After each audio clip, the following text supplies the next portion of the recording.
मैं देख रहा हूँ जरदारी साहब को और नवाज शरीफ साहब को, में भी शायद इनके सितारे इतने कुछ चमक में नहीं हैं। इनका सिर्फ एक नाम बरकरार रहेगा, चूँकि ये सरबराह घर के बड़े जैसे होते हैं, इसी तरह पार्टी के बड़े।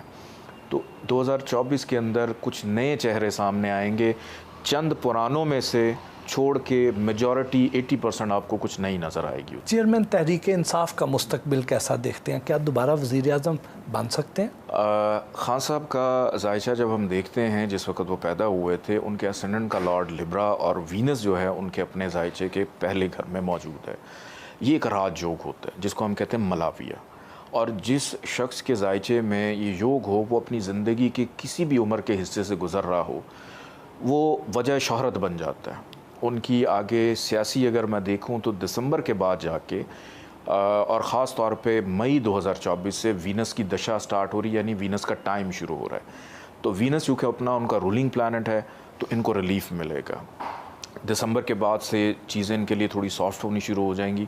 मई 2024 के बाद इनको ज़्यादा रिलीफ मिलना शुरू हो जाएगा, और जिस कॉज या जिस मिशन के ऊपर हैं, मेरा नहीं ख्याल कि ये इनका जायचा देखते हुए अपने उस मिशन से हटेंगे।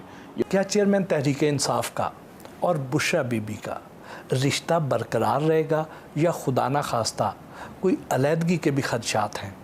इनका जिस वक्त निकाह हुआ था, इनकी डेट मेरे सामने आई थी, तो मैंने इनका जायचा, और बड़े लोग कहते थे कि ख़राब टाइम में हुआ है, बुशरा बीबी छोड़ के चली जाएंगी, लेकिन मैं तब भी ये कहता था कि ऐसा नहीं होगा, कि मुश्किल वक्त में ये साथ खड़ी रहेंगी, साथ देंगी, साथ निभाएंगी। और अभी ऐसी कोई मुमकिनात में चीज़ें नज़र नहीं आ रही कि वो इनको छोड़ के चली जाएँ या इनकी अलहदगी हो जाए। अगर चेयरमैन तहरीक इंसाफ नाअहल हो जाते हैं तो उनके बाद पार्टी की बागदौड़ कौन संभालता नज़र आता है? और अगर तहरीक इंसाफ के चेयरमैन को कुछ होता है या नाअहल हो जाते हैं तो शाह महमूद कुरैशी साहब को मैं फ्रंट पे देख रहा हूँ।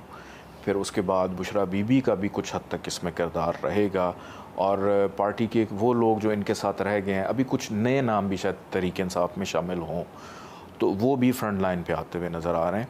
अगर ख़ान साहब नाअहल हो जाते हैं, पहली बात तो ये कि जायचे में अगर देखूँ तो ऐसी चीज़ नज़र नहीं आ रही है, कि मुझे कहीं ना कहीं डाउट ये होता है उनका जायचा देखते हुए, ख़ान साहब जो हैं वो अपनी मर्ज़ी से शायद अब अंदर हैं, अपनी बहुत मर्ज़ी से अपना टाइम गुजार रहे हैं, ताकि जो बेहतर वक्त उनका आए तो उनको थोड़ा सा रिलीफ मिले, और अभी नज़र नहीं आ रहा है कि वो अपनी क़यादत किसी और को सौंपें। शाह महमूद कुरैशी और चौधरी परवेज़ इलाही क्या खान साहब के साथ रहेंगे, या कोई राहें जुदा करने के भी कोई खदशात हैं? शाह महमूद कुरैशी साहब और परवेज़ इलाही साहब अभी फ़िलहाल खान साहब से तो राह जो, जब तक इलेक्शन है तब तक ये अपनी राहें जुदा नहीं करेंगे। इलेक्शन के बाद अगर कर लेते हैं, जो भी उसके नताइज हैं, क्योंकि फरवरी के बाद, अप्रैल के बाद कुछ थोड़ा सा इन दोनों के इनफरादी तौर पे जायचे में कुछ चेंजेस आ रहे हैं। ये भी अफवाहें गर्दिश में है कि खान साहब शायद कोई डील करके तो पाकिस्तान छोड़ के चले जाएं, क्या इसके भी कोई इम्कानात नज़र आते हैं? खान साहब ने अगर डील करनी होती उनके जायचे के मुताबिक वो कर लेते, उनको बहुत सारे मौके भी मिले होंगे, और जब वो हुकूमत में थे, इक़्तिदार से अलहदा हो रहे थे, वो उस वक़्त भी बैरून मुल्क जा। देखिए एक चीज़ याद रखें, इनके जायचे में जो मलाविया योग है ना, ये एक ऐसा योग है कि हम तो डूबे हैं सनम, साथ तुम्हें भी ले डूबेंगे। ये जब तक अपनी चीज़ों को मुकम्मल अपनी मर्ज़ी के मुताबिक नहीं कर लेते, तब तक ये सुकून का सांस नहीं लेते। ये सख्तियाँ बर्दाश्त कर लेंगे, ये मार कुटाई बर्दाश्त कर लेंगे, ये जुल्म बर्दाश्त कर लेंगे, और कर भी देंगे। ये भी सुनने में आता है कि खान साहब जो हैं ये पोशीदा उलूम में बड़ी दिलचस्पी रखते हैं, तो क्या उन्होंने कभी आपसे रब्ता किया? खान साहब पोशीदा उलूम में गुज़िश्ता चंद सालों से उनकी बड़ी दिलचस्पी पैदा हो गई, कि जब से वो सियासत में आए, उन्होंने हॉस्पिटल्स वगैरह पे, यूनिवर्सिटी, तो और फिर बुशरा बीबी के आने के बाद और ज़्यादा उनकी दिलचस्पी जो है वो बढ़ गई। और बहुत सारे इनडायरेक्टली, मैं कह सकता हूँ कि इनडायरेक्टली कुछ राब्ते होते हैं, सिर्फ खान साहब के नहीं, तमाम सियासी पार्टीज़ के होते हैं, कि इनडायरेक्टली पूछने के लिए कब कौन सा वक्त बेहतर है, कब इलेक्शन होने चाहिए, कब बुनियाद रखनी चाहिए, कब इब्तदा करनी चाहिए, कब होना चाहिए, सवाए नून लीग के ऑलमोस्ट सारी पार्टीज़ जो हैं वो इनडायरेक्टली किसी न किसी तरीके से पूछते रहते हैं। क्या नवाज शरीफ साहब चौथी बार वज़ीर आज़म बन सकते हैं? चौथी दफ़ा क्या, वो दोबारा वज़ीर आज़म बनते हुए नज़र नहीं आ रहे। उसकी वजह सबसे बड़ी आपको ये बता देता हूँ कि 14 अक्टूबर को लगा था सूरज ग्रहण, और 29 अक्टूबर को लगा था चांद ग्रहण। ग्रहणों के दरमियान में कोई भी इवेंट हो, इवन हज भी आ जाए, हाजियों को नुकसान पहुंचता। और 21 अक्टूबर को ये पाकिस्तान आगे अपनी रीलॉन्चिंग करने के लिए, और इतने ख़राब टाइम पे कि वो उस जलसे की हद तक तो ठीक है, चूँकि उनकी एक पार्टी की साख चलती हुई आ रही है, मुख्तलिफ़ शहरों से लोग गए उनके, लेकिन लॉन्चिंग उन्होंने उस टाइम पे कर दी जो ख़ात्मे का, ख़राब होने का और ख़त्म होने का टाइम था।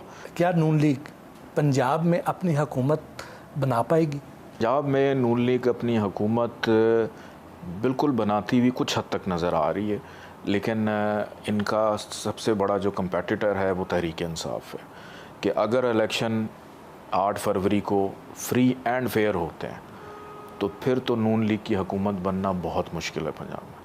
लेकिन अगर ये फ्री एंड फेयर का जुमला आप निकाल दें तो फिर नून लीग को आप देखें एंजॉय करेंगे 5 साल। शहबाज शरीफ के सितारे क्या कहते हैं? मैं अपनी प्रेडिक्शन को इस अंदाज में लूँगा कि जब तक नवाज शरीफ साहब पाकिस्तान में मौजूद हैं तो शहबाज शरीफ साहब का वज़ीर आज़म बनना मुश्किल है।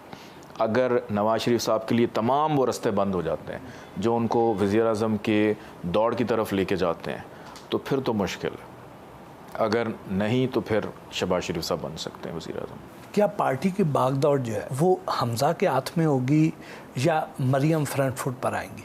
मरियम साहिबा जो हैं उनका दिमाग एक वक्त में दो जगहों पे चल रहा होता है कि जैसे अगर आपसे गुफ्तगू कर रही हैं पीछे कुछ और भी सोच रहे कि उनका ब्रेन बहुत ज़्यादा शार्प है, हमेशा एक्टिव रहता है कि अगर वो सियासत में ना होती या तो बैंकर होती या कुछ चार्टर्ड अकाउंटेंट होती या कम्युनिकेशन के किसी शोबे से मुंसलिक होती, चूँकि अब उनका शोबा ही उनको विरासत में सियासत मिली तो वो इसीलिए उसके अंदर हैं।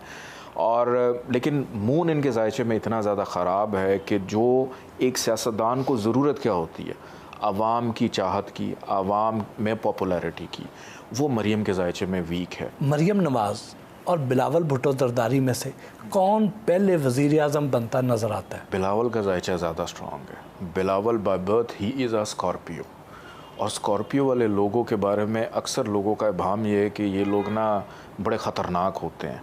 ख़तरनाक नहीं होते, ये लोग तख्लीकी होते हैं, ये लोग क्रिएटिव होते हैं, ये लोग घुन्ने होते हैं और ये अपने काम को खामोशी से अंजाम देना जानते हैं। बिलावल भुट्टो जरदारी और आसिफ अली जरदारी में से पार्टी चेयरमैन के लिए कौन ज़्यादा बेहतर कैंडिडेट है? सबसे बेहतर कैंडिडेट बिलावल है, क्योंकि लोग ये कहते हैं कि आसिफ अली जरदारी साहब जो हैं वो बहुत ज़्यादा शार्प हैं, उनका जहन बहुत अच्छा है, चीज़ों को बड़े अच्छे तरीके से मैनिपुलेट कर लेते हैं, लेकिन बिलावल भी उन्हीं का एक खून है और बिलावल उनसे 2 हाथ 2 कदम आगे है। तो बिलावल जो है वो अपनी पार्टी की क़यादत बेहतर अंदाज में संभाल सकता है। क्या आसफ़ा भुट्टो इस इलेक्शन में सियासी किरदार अदा करती दिखाई देती हैं? उनका जायचा अपने भाई बिलावल से भी ज़्यादा स्ट्रॉन्ग है।